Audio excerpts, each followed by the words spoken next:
If you want to become a rabbi, a cantor, or a Jewish educator through the Reform movement, you attend seminary for 5 short years, where the first year you spend studying on the beautiful campus of the Hebrew Union College Jewish Institute of Religion in Jerusalem.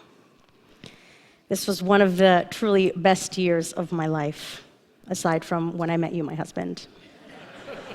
Obviously. During my year in Israel, I wanted to be fully immersed in Israeli life, and rather than living with my classmates, I chose to live with 2 Israelis. After I signed the contract and was moving my things in, my roommates informed me that we had a 3rd roommate that's going to be living with us, to make us 4 now, who did not pay rent, and we had to help provide food and any necessities that he needed. I had just taken a $30,000 loan from the bank to survive, so the idea of supporting another adult human being, mind you, after I had signed the contract, was nothing short of perplexing. Naturally, I had some questions. My roommates informed me that Yanal is a Palestinian refugee, and he was in transition to find a permanent home in Europe, and we had to house him until all of his arrangements were officially made. Yanal had to escape his home in Gaza because his family was trying to kill him once they found out he was gay. Yanal had done nothing wrong except choose to love someone his family deemed forbidden. So the consequence was murder. Thankfully, he escaped, and Israeli protective agencies helped him find a temporary home in Jerusalem, and then eventually found him a home in Europe. We were never to communicate with him after he left our home, for this was for his own protection, and I truly pray he is well wherever he is. This, my friends, is what it means to be Israeli. A lone democracy that protects all of its citizens, finds shelter for the stranger, fights for women's rights, has the largest, most populated LGBTQ plus celebration in the Middle East and parts of Europe, largest entrepreneurship and innovative per capita in the world, and so on and so on. And this is not to say that Israel is perfect, far from it. She's not, but nor is any other country. What was most fascinating to me about Yanal's stay was that my roommates never said anything to me before I signed the contract. They didn't know my politics. They didn't ask me about my finances, or even the fact that maybe I didn't want another person living with us. To them, helping someone in need was a given. Was I upset? I can't say I wasn't a little financially concerned, but the reality was I was extremely proud to be part of this mitzvah. I share this personal story with you today because it's important that we understand who Israel is. The world has not done a great job of capturing Israel's entire identity, history, or even shedding light on the real complexity that deals with the relationships Israel has with her Palestinian neighbors.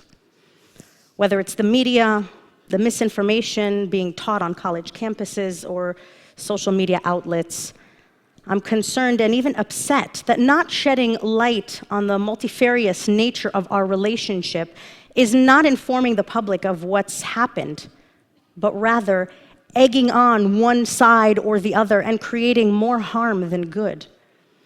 The world is looking in, surrounding this region in what feels like 2 dogs in a barking fight, rather than nurturing a loving relationship of peace and commonality, effacing the realities on the ground due to misinformation, intentional ignorance, or just plain hatred. Perhaps the most problematic issue is that of the false narrative that Israel has colonized Gaza, which has dehumanized Israelis to the extent that otherwise rational people excuse, deny, or support barbarity. In an Atlantic article by Simon Sebag Montefiore, he explains the profound issue withholding Israel as an imperialist, colonialist force, as if Israelis are settler colonialists and that Palestinians have a right to eliminate their oppressors, the oppressors being the Israelis. And we know what happened on October 7th. It casts Israelis as white or white adjacent, and Palestinians as people of color. And I put these terms in quotes because these are quotes that we use here in the United States. This ideology, which is perhaps powerful in academy but long overdue for serious challenge, is extremely toxic and incorrect. It's problematic because people are forcing history through a concept of race that derives from the American experience, which is not the Jewish or Israeli experience. Proof in point, I am not a European Jew, but a Mizrahi or Middle Eastern Jew. And again, 52% of Israelis look like me and come from places that I come from, which is the Middle East. Not to mention Arab Israelis who are also Middle Eastern. Thus, as Montefiore puts it, the argument is that it is almost impossible for the oppressed to be themselves racist, in this case Hamas, just as it is impossible for the oppressor to be the subject of racism, those of Israeli Middle Eastern descent. With this backwards and incorrect theory, somehow Jews cannot suffer racism because they are regarded as white and privileged and cannot be victims. Montefiore poignantly argues that with this leftist analysis, with its hierarchy of oppressed identities and intimidating jargon, a clue to its lack of factual rigor, has in many parts of the academy and media replaced traditional universalist leftist values, including internationalist standards of decency and respect for human life and the safety of innocent civilians. When this clumsy analysis collides with the realities of the Middle East, it loses all touch with historical facts.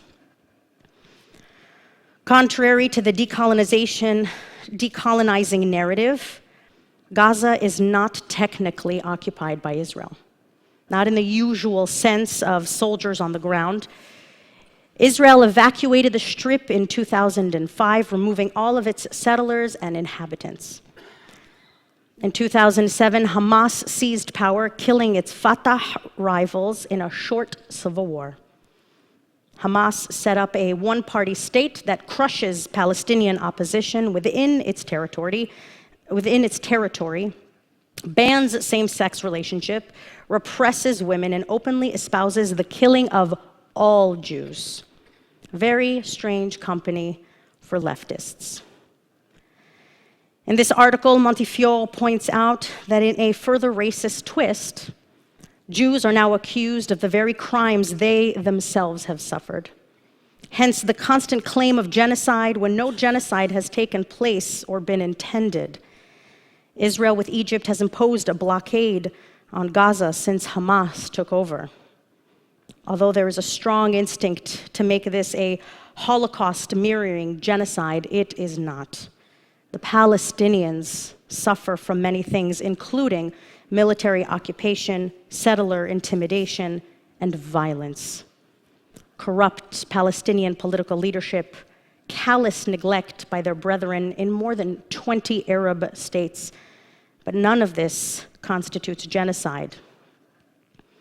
This is not to take away from the deep tragedy that Palestinians suffer. They are suffering greatly. In a perfect world, we rid ourselves of Hamas, and Palestinians and Israelis can rebuild those grassroots efforts to bring our people together. Shalom, or peace, is truly our only option. We must build on our commonalities and not wedge and point out our differences, which is why false rhetoric from outsiders from the rest of the world isn't helping the Palestinian cause, not at all. It's actually harming them, and it's harming them as well as it is Israelis. And when I say Israelis, I don't just mean Jews, I mean all Israelis of all faiths. This week, we read Parashat Chayei Sarah, meaning the life of Sarah.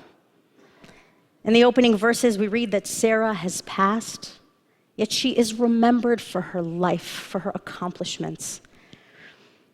In the third verse of chapter 23, we read that Abraham rose up from being beside Sarah and went to speak to the Hittites, saying, Ger v'toshav anochi imachem, tnu li achuzat kever imachem, v'kbera meti milfanai. I am a resident alien among you. Sell me a burial site so that I may bury my wife. And the Hittites respond, Hear us, sir. You are the elect of God among us. Bury your wife in the choicest of our burial places. We will not withhold this from you. Then Abraham bowed before the land-owning citizens. The following verses continue to speak of the transaction between Abraham and the Hittites. We can glean so much from this passage.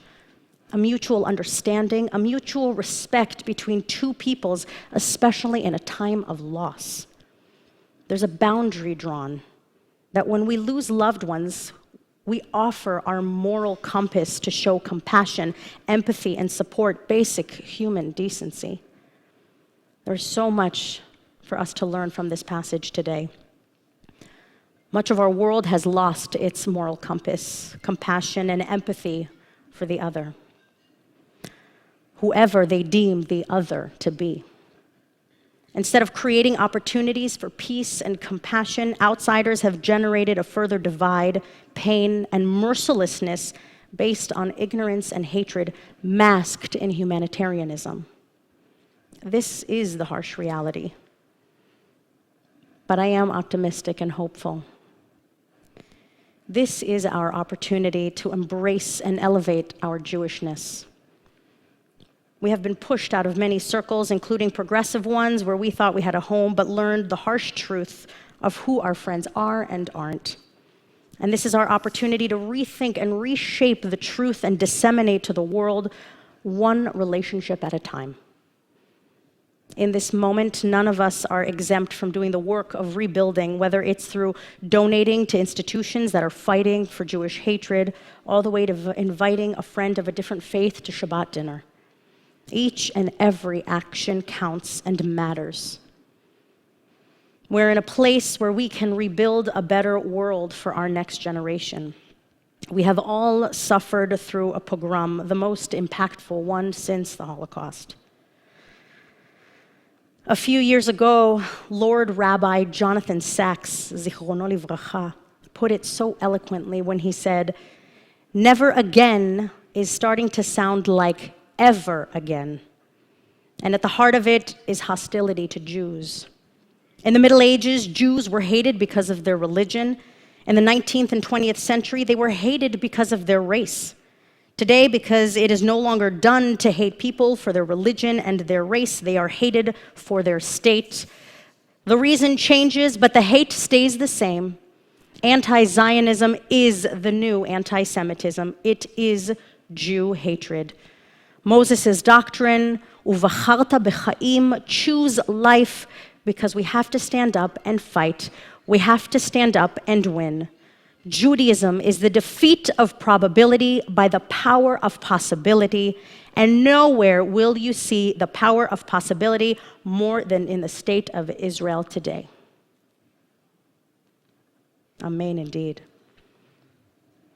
We must take Rabbi Sacks' words to heart and continue to do the work of our tradition, promoting peace, repairing the world, fight hatred with love, and invite the stranger among us into our home to share in our beautiful rituals. I'd like to end by sharing a letter that was recently written by an 8th grader in our community who has asked to remain anonymous. Her social studies teacher made a comparison between European colonialists who oppressed Native Americans in this country, quote, just as the Israelis are doing to the Palestinians today. Not only is this an inaccurate parallel, it was also insensitive to the Jewish kids in the classroom who are dealing with Jewish hatred in school and on social media. Our brave and courageous and well-versed student wrote a 2-page handwritten letter sharing her vulnerability and her concern, and I'd like to read just a few short bits of it now. When I first heard the news on October 7th, I was scared, angry, and lost. When you brought up what was happening in Israel and compared it to the European colonization of America, I felt tears start to form in my eyes. Every day while I'm at school, my brothers and sisters in Israel fight to protect their country against the hatred of others. Every night before I go to bed, I say 2 prayers for Israel. 1, the mourner's Kaddish for all the men, women, and children who have been killed, and the Mishaberach. Nearly every person living in Israel has family or friends that are in need of healing in their mind, body, and soul. Israel is a very easy target and is currently vulnerable. If you are to bring this topic up to the class again, please try to be more careful with your words.